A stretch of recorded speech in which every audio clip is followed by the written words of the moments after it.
Welcome, everybody, to another episode of the Sacred Travel Podcast. Today, I have Iona Jones with me, and we are going to be speaking about Delphi, a journey of the soul. Iona is a priestess, healer, mother, and loves taking people to ancient sacred sites. She believes that visiting sacred sites are journeys of the soul that bring us into deeper connection with ourselves and our purpose. They are places of activation and can help us to remember who we are and who we have been before. Iona has been visiting sites since she was a child, where many weekends and holidays were spent exploring the ancient lands of England, Wales, and France. Throughout her life, this connection to sacred places have been a big part of her soul's journey, taking her to explore the lands of Greece, France, Europe, India, Egypt, Cambodia, Laos, and Australia. Iona lives on the sacred Isle of Avalon, Glastonbury, England, where she has completed 7 years of priestess training. It has been a transformational journey where she has studied goddess astrology, goddess leadership, ceremonies, rites of passage, meditations, and personal development. She is especially passionate about supporting others and following the path of their soul. Delphi is one of Iona's favorite places to visit, and she has a deep past life connection to being a priestess there. Welcome, sister. I am so glad to have you and speak about this precious, precious site that is behind both of us for those who are watching on YouTube. So, welcome to the podcast. Oh, thank you. Thank you so much for having me here. It's such an honor to be here and to meet you and to talk about Delphi, one of my favorite places. Mm. So, let's take us back to these ancient, ancient lands where this was one of the most flourishing like cities of wisdom and places of the oracle. Like, how would that look like? Mhm. So it really was like over they say around 1200 years, but actually it looks like it was kind of much longer than that. And Delphi, it really it was really flourishing from about the 8th century to the 4th century. And it was like leaders, politicians, kings, queens. They really sought. They went to the Delphi. They went to the oracle and really sought advice. And they listened to the prophecies that she had to share with the world. You're saying she, so who was she? So she they call her the Sibyl. She was known as a Sibyl, and she was also known as she was a prophetess, she was a visionary, a priestess. So it was really someone that could communicate with the divine and could really like channel that essence. And, to begin with, for thousands of years, it was said that the oracles were really channeling the energies and the words of Gaia, of Mother Hmm. Earth.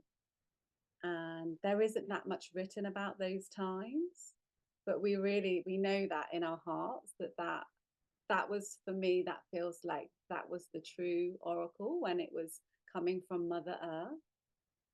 And then over time, Apollo came in, the god, and he slayed the python, and he took over. And it was then that the oracles were, yeah, they were. It was him that they were channeling for. So when we go back, like originally, it was really all about that the goddess cult and the great mother cult, right? That was so intricately woven and connected with Gaia, because ultimately, like she is the embodiment of the great mother. Yes, exactly. And it said that Delphi actually means womb, in Greek. So it was this womb place. And when you go to visit it, it's on the side of this mountain. It's on the slopes of this mountain, and you really feel like almost like the giant breasts are there, and that you're really snuggled in there, like in her heart. It's such a powerful place. Yeah, and they knew that. How did you come to have such an intimate relationship with Delphi? So it was really when I saw the picture of Athena, the Temple of Athena, you see behind me. It was really that picture. And I was like, wow, I remembered it. That's what I felt. And I think a lot of people have that with this image as well. It's like there's something in our souls that remember those times. So it felt like it was a calling. I was being called to that land, actually. Yeah. It's also for me, and I just told you before that physically I've never been, but I guess that place for me, like that specific site, of all of the sites of the Oracle, I also feel a very special calling, and I feel such a potent energy arising from it. And I haven't I haven't read or like,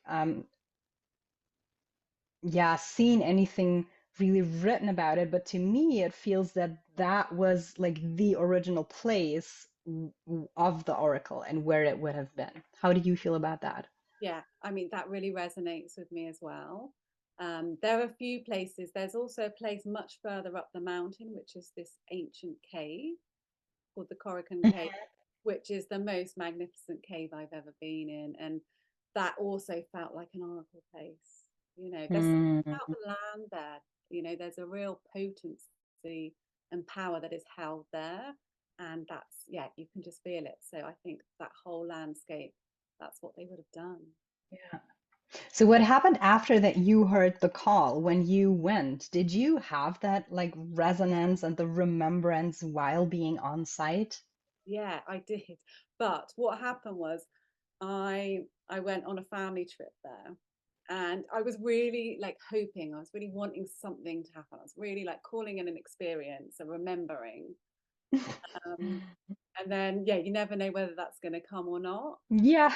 And I actually, yeah, it did come, and it came in the night when on my first night there, and I didn't sleep the whole night, and it was like I just had this download, and I just saw just everything that kind of took place there, kind of how they chose the oracles. Yeah, so just lots of visions came to me that night, and it was like, wow, yeah, that's what happened. Mm, wow. And now I imagine you've been many times ever since. I really have. It's a place my soul loves to visit.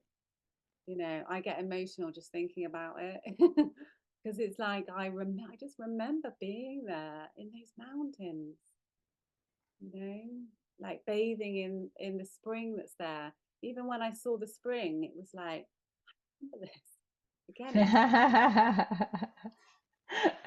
It's really powerful. So, what would you say is when people go and explore the site, what is the sacred site medicine of the place? It's like medicine. I think it's a remembering. It's like a soul remembrance of these ancient times, when I think goddess was worshipped, when we were more Mm, the land, when we listened to the divine, we channeled her words. It's those ancient times when the magic, we believed in the magic more, and we were guided by, yeah, these unseen energies. Yeah. and is that something that we can tap into when we walk the place, or maybe even tap into our own oracular vision? Yeah. So I would say both, because yeah. So firstly, when there's something about being on the land there that it's like it's a frequency, and it opens you up, and you can connect to the greater, you get the bigger divine energies that are there. You can. I feel it's a place of activation. you know, like when I go there, it's like, I'm like, it's like the next level. Like I receive that energetically as well. And I also think, yeah, it's like we all have those skills, those oracular skills, and it's whether we want to, yeah, concentrate on them and, you know, grow them. But we all have them. We all have that channeling ability, I believe. Much easier when we go to these places that holds that power in the land. It is because I also feel that that there's no distraction and like we participate in what is happening and what has been happening on this land. Yeah, exactly. Exactly. There's like a, yeah, the ancestors, the people that did it, the people that walked those lands. It's like you can feel their energies. They're still, it feels like they're still there on some level. So it's easier to tap in, I think. How accessible is the site for um, actually doing ritual when people go visit? So it's quite difficult because, yeah, if you've been to many of the places in Greece, they're very heavily guarded. So you have to be very discreet in what you're doing. And there's a couple of sites at Delphi. So you have the Temple of Athena, which is just it's off where the Temple of Apollo is. They're in different places, and the Temple of Athena, which is the one which is behind me, they're much more relaxed there. The guards, so you can go there. You can kind of meditate. You could probably do a discreet ceremony of some kind there. I would say at the Temple of Apollo, so the main one, that would be much harder because it's very busy, it's very touristy, and they have a lot of, yeah, a lot of people blowing whistles and stuff. Okay. But it is So, possible. So the cave, which is 7 miles up, which is unbelievable, that you can do ceremony so tell us about the cave. You've mentioned it twice.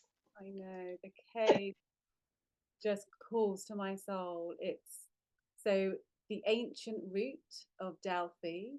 You would have They would have walked 7 miles from Delphi up the mountain, and it was said that a lot of the people that were into Dionysos, the god, they had these wild parties there. At full moon, they would take drums and flutes, and yeah, they would have these big celebrations up in the cave. And I would love to walk. I've never walked up there yet, but you can drive up there. And what's amazing about it, because it's really kind of, it's quite near the top of the mountain, this cave, and it really feels like you are going into the womb of the Great Mother. You know, it's huge. Um, and when you're in there, there's like in the center, there's like actually an altar which has been made out of rocks. So you know it's like a ceremonial site. Mm. People now they take offerings, they take prayers, and they do different meditations journeys in there. It's magnificent and it's potent. It's always, I feel, when we are in, excuse my voice, when we are in these cave experiences, because it's like the seclusion. Um, and sometimes also that, you know, when it gets darker. So it's really that experience of, as you just said, like going back into the mother's womb and rebirthing ourselves in a way. It really feels like that because when you go in, I don't know, I'm like this whenever I go in any caves, there's a bit of fear. I get a bit of fear initially that comes up, and I think it's like you're going into the underworld almost, you know. You're having to kind of face the darkness, and you really feel that in there. Um, and then it's like you said, it's like a rebirth when you come out, and it's like yeah, this amazing experience that you've had. And so you said that there is an altar, which means that is this kind of like a newer version that was set up by people now, or is that has that also always been there?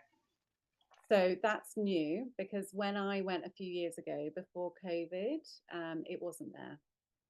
And then when I went last year, it had been created. So it's like this is a new thing, but I think it would have they would have had altars then as well. Okay, interesting. But that actually means that they are not allowing ritual and ceremony in the temple, but they're allowing it in the cave. Yeah, it's amazing. Yeah.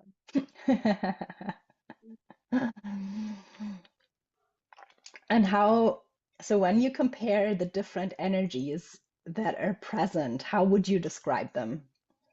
Hmm.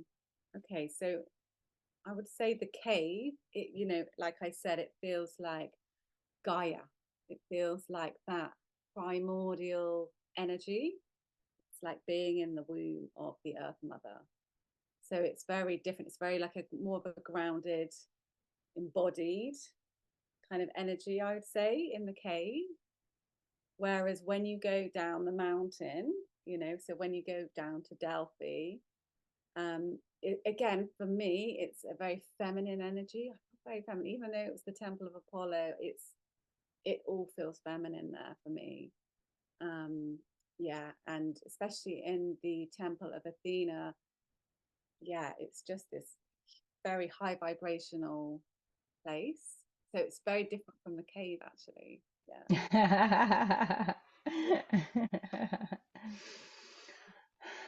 I love that. And you know that symbology that that is there with the mother, the belly, and I know that there is also this um it's not a capstone, but like that stone that they call the omphalos, which is also said to be the navel, and it was the navel of the world. So again, like we have a lot of this yeah, so like this feminine fertility symbology that was worshipped.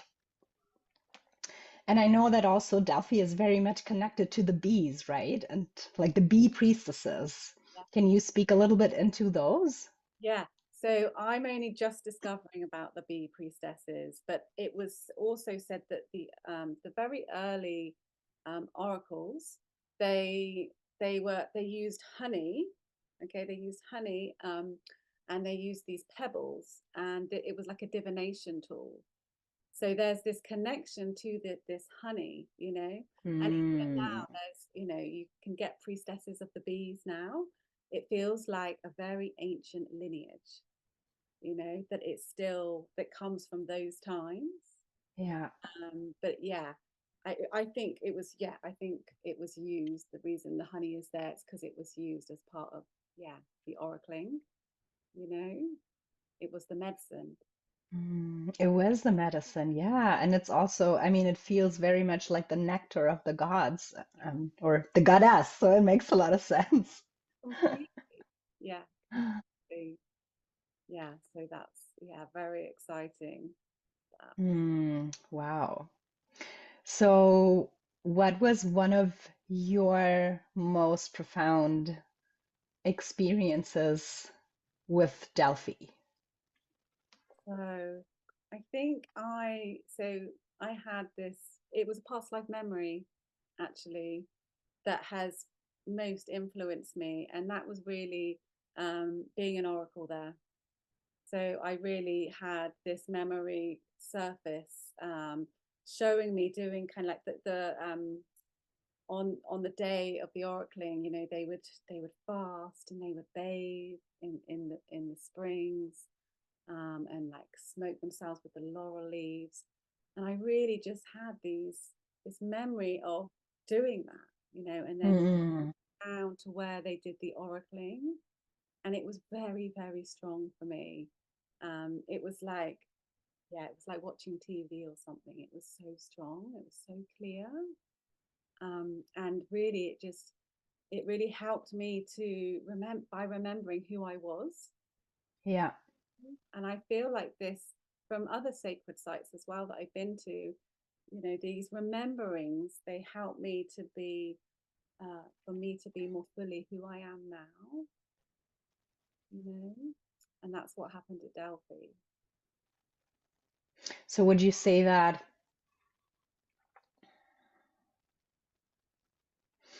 this also informed the way of you living your priestess path on a different level?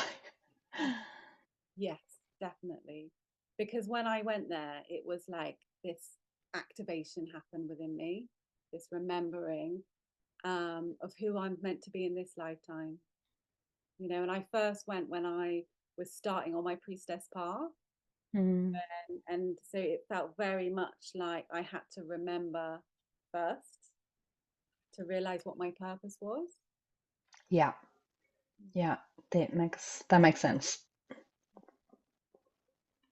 And now when you go back, do you feel that it's a layered experience so that every time you go, like there is something else that you can discover and access?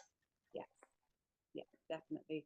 Every time I go, it's like I receive more, you know, as in, yeah, just more. Yeah, I can only really describe it as an activation. I think that's really what happens to me when I go there. It's like there is more of my soul essence that comes in almost. And how do you bring that back? But I feel like that it's once I've received it, I feel like it's part of me actually. So it's not like I necessarily consciously have to do anything with it, but it's, yeah, I just notice when I go to these sacred sites, this is what's happening to me at the moment.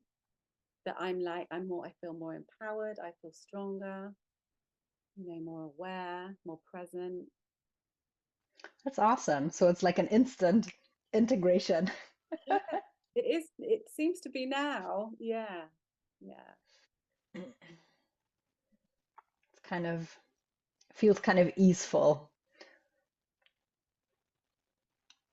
That's beautiful. So take us a little bit on, yeah, on the journey, like through the different temples, and maybe also because you've mentioned that there is the Athena temple and the Apollo temple. Like, how do these polarities also play with each other? Yeah. Okay. So yeah, I would say that the energies, they just feel very, very different. And then really they're only about a 10-minute walk away. So the Temple of Athena, I really, yeah, it's this feminine place. It's like when I'm there, I can almost see the priestesses circling, around the temple. It feels that was very much used by the priestesses, like the oracles. I feel like that was used. And then you've got the contrast of the temple of Apollo, which is square, and rectangular. And Of course. it just has more, I would say, more of a masculine energy, there. Even though you have the Sybil rock, there's called the Rock of Sybil, which is where originally the oracling happened. Uh, Hmm. but there's something about having the round, roomy, the roomy temple of Athena, and then yeah, the masculine temple of Apollo, and how grand it is because it would have been big, yeah, Yeah, those yeah, yeah. big pillars, that would have held it up. So it was, yeah, it was very reflective of Apollo, I would say. Yeah. Yeah. And then at that site, you've also got the amphitheater, and then further up the hill, because it's quite a climb. And then you've got where they did the sports, because they used to do athletics and stuff like that as well. So it's so much more than just a temple. It really was a place where people lived, where they had shops, where the treasurer was there. But this big, huge place. Yeah. Yeah, yeah, yeah. No, so when I tune in, I really like see kind of like a city almost, with like a lots of busyness and like different places, but like it's really yeah, like a buzzing beehive where like people come and go, and then there is the pilgrims and the priests and priestesses, and yeah. Exactly. Well, they would have had thousands of people, on the 7th of every month, thousands upon thousands of people would have come to receive the oracle, you know? Do you, do you know why there is that significance to the seventh? Is It's, there a story about it? yeah, it's something to do with it was the day of Apollo, the seventh day. It's to do with, it's that connection that's why. But, it's like they would come and they would have to have an animal to slaughter and they'd have to give money as well. And like further down from Delphi is where you've got the water. So a lot of people would have come by the waters and then walked up, you know. And I feel like it was a pilgrimage, really, Hmm. because Hmm. people would have had to have traveled for days, weeks to Yeah. get there. Yeah. So just the travel in itself, would have been part of the experience. Yeah. Definitely. It feels like one of the most ancient pilgrimage centers. So ultimately, yeah, there would be like routes leading up to that place. Yeah. And they were quite civilized, when it was in its when they like the busyness, you say there was, yeah, places for them to stay, where they would eat. It was very organized and structured, actually. Yeah. I'm curious now that we spoke about Athena and Apollo. Do you know a little bit more about that whole like Athena Apollo line that is also connecting many different sacred sites? So I don't know a huge amount about Athena and Apollo, more because I'm on the priestess path. I'm really into goddesses rather than knowing about the kind of the gods. Uh, Yeah. and I'm very much kind of passionate about what happened before those religion, like, came in, Yes. before Yes. patriarchy came in. That's when I feel like the world was very different. Yeah. For sure. For sure. It was very different. Yeah. Yeah. So what are your favorite stories around Delphi or myths? Yeah. So I quite I quite like so Dionysus, you know.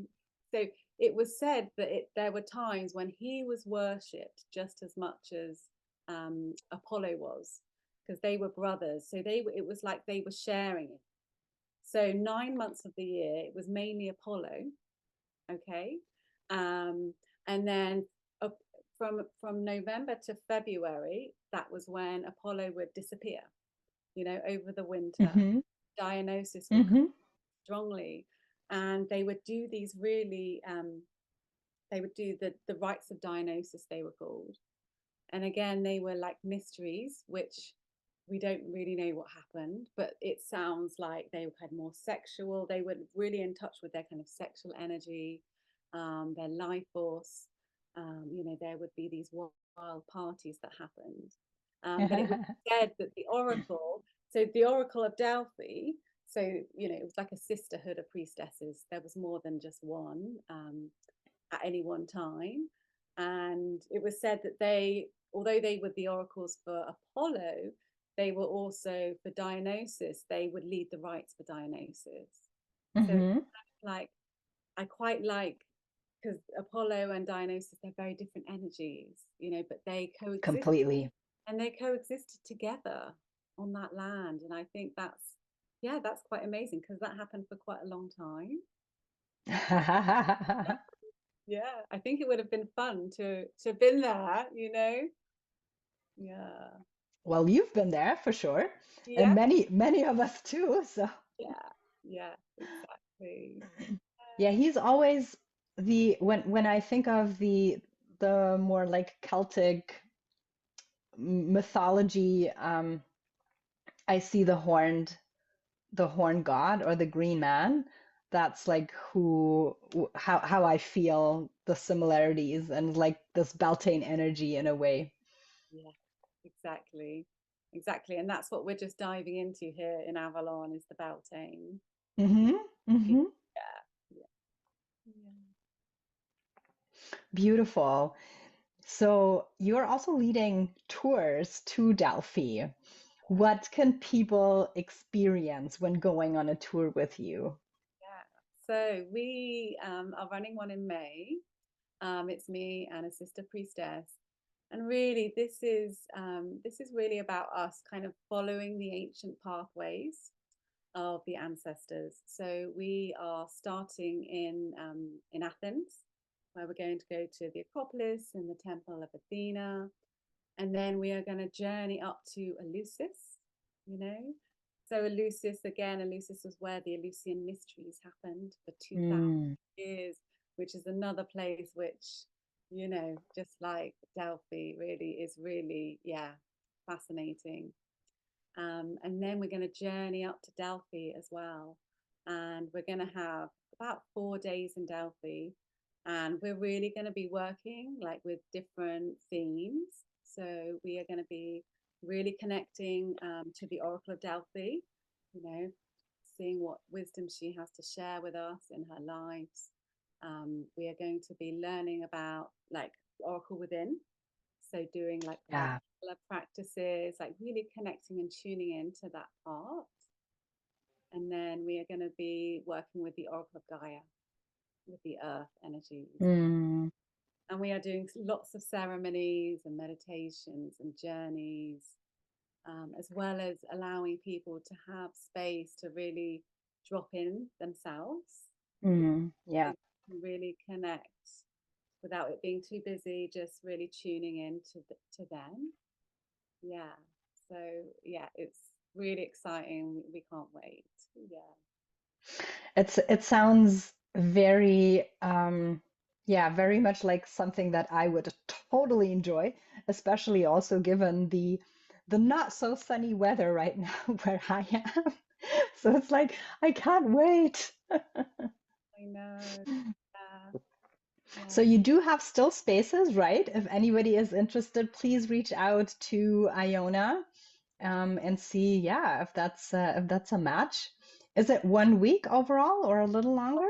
1 week. Yeah, 1 week. Beautiful. It's going to be amazing, amazing, amazing. Thank you. Thank you, Julia. Amazing. Okay, let me just tune in and listen a little. If um, is there any little activation that you would like to bring forward? Anything related to the land or a Yeah. transmission? Yeah. So I would love just to take a moment just to close our eyes, if that's Yeah. okay. Yeah. So just closing our eyes, taking some deep breaths in and out, and visualizing yourself walking on an ancient pathway, seeing yourself back in the land of Delphi,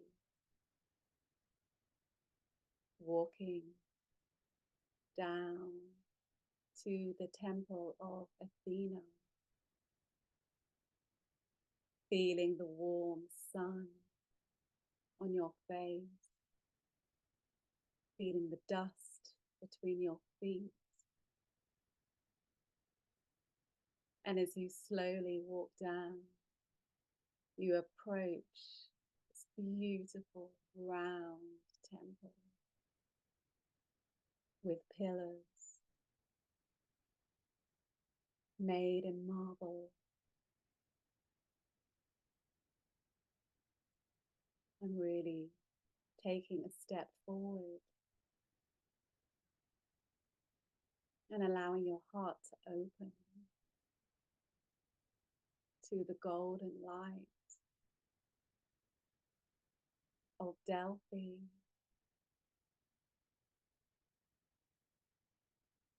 breathing in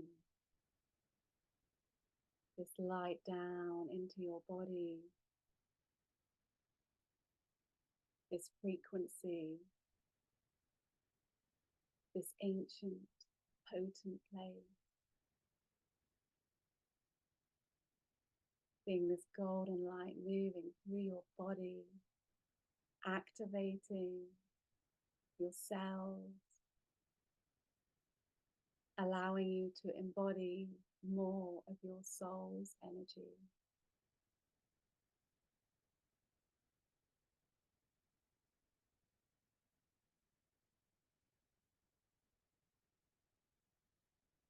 Breathing in this light of this temple, this sacred site,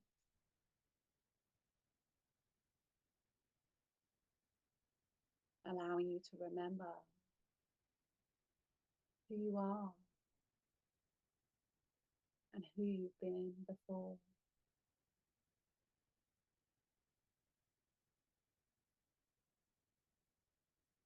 And then seeing this light moving out of your body,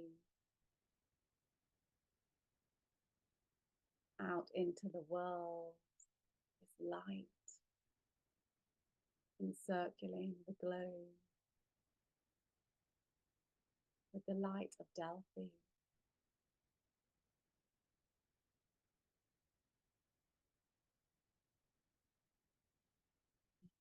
Taking a couple of breaths in.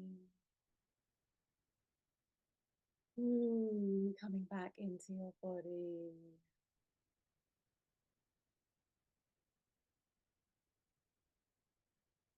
Noticing how you're feeling. Maybe wiggling your hands, your toes. And then opening your eyes when you're ready.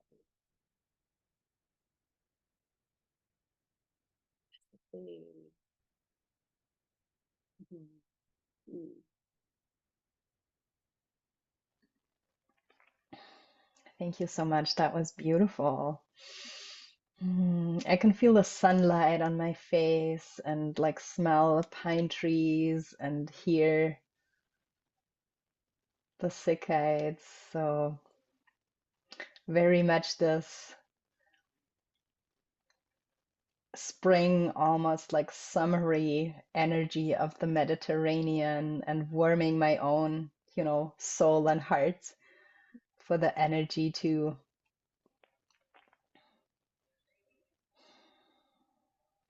awaken inside. Thank you.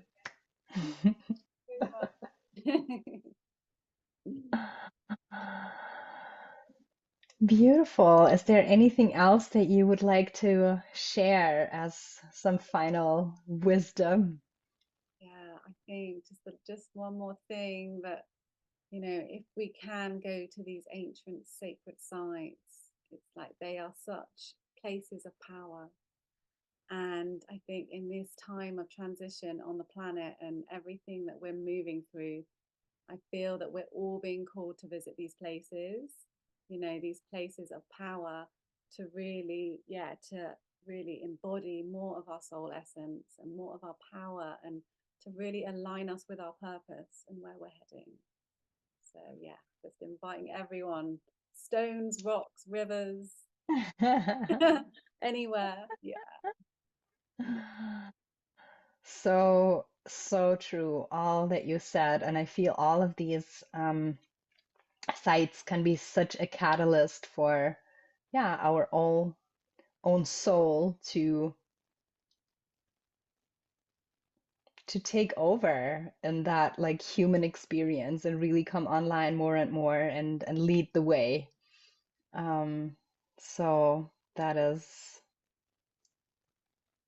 I feel it's also such a privilege if, yeah, we are in the position to do so.